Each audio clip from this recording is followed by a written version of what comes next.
Hi friends, അപ്പം ഇന്നൊരു ഉച്ചോട്ടിട്ട് evening വരെയുള്ള കുഞ്ഞു മിനി വ്ലോഗ് എടുക്കാമെന്ന് വിചാരിച്ചു. അപ്പോൾ ചേട്ടൻ വന്നപ്പോൾ ഞങ്ങളെല്ലാവരും ഒരുമിച്ച് ഇന്ന് ചോറൊക്കെ കഴിച്ചു. ചോറിന് അയിലക്കറി, പിന്നെ അയില വറുത്തത്, പിന്നെ അച്ചാർ, ചെമ്മീൻ ഇതെല്ലാം ഉണ്ടായിരുന്നു. അപ്പോൾ ഇതെല്ലാം കൂടി ചോറ് കഴിച്ചു. പിന്നെ ചേട്ടൻ ചോറ് കഴിച്ച് പോവുകയും ചെയ്തു. അപ്പം ഞാൻ പാത്രങ്ങളെല്ലാം ക്ലീൻ ചെയ്ത് വെച്ചു, അവിടെയെല്ലാം ഒന്ന് ഒതുക്കി വെച്ചു. എനിക്ക് മോൾക്ക് 2 ദിവസം പനിയായിരുന്നു. അപ്പോൾ നല്ല ക്ഷീണമുണ്ട്. അപ്പോൾ ഒന്ന് ഉറങ്ങണം. ഇത് കഴിഞ്ഞിട്ട് ഞങ്ങളൊന്ന് ഉറങ്ങും. പിന്നെ ഞങ്ങൾ ഉറക്കമൊക്കെ കഴിഞ്ഞു. ഇപ്പോൾ ഒരു 4 മണിയൊക്കെ ആയി. അപ്പം ഞാൻ ഗ്രീൻ ടീയും അവൾ ബൂസ്റ്റുമാണ് കുടിച്ചത്. അപ്പം ഞാൻ ഗ്രീൻ ടീ ഈ സമയത്ത് ഞാൻ ഗ്രീൻ ടീ തന്നെ കുടിക്കൽ. ഞാൻ എണ്ണക്കടി കഴിക്കാറില്ല. പക്ഷെ ഇന്ന് എന്തോ പനിയായിട്ടെന്ന് തോന്നുന്നു, കഴിക്കണം തോന്നി. അപ്പം ഞാൻ പഴംപൊരി മേടിച്ചു, അവൾക്ക് പത്തിരി മേടിച്ചു.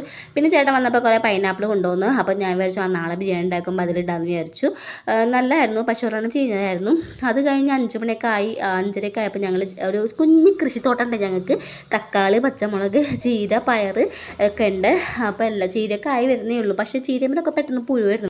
തക്കാളി മേൽ കായ ഉണ്ടായി വരുന്നുണ്ടോ, കുഞ്ഞ് തക്കാളി ഉണ്ടായിട്ടുണ്ട്. അത് കണ്ടപ്പോൾ തന്നെ ഭയങ്കര സന്തോഷം.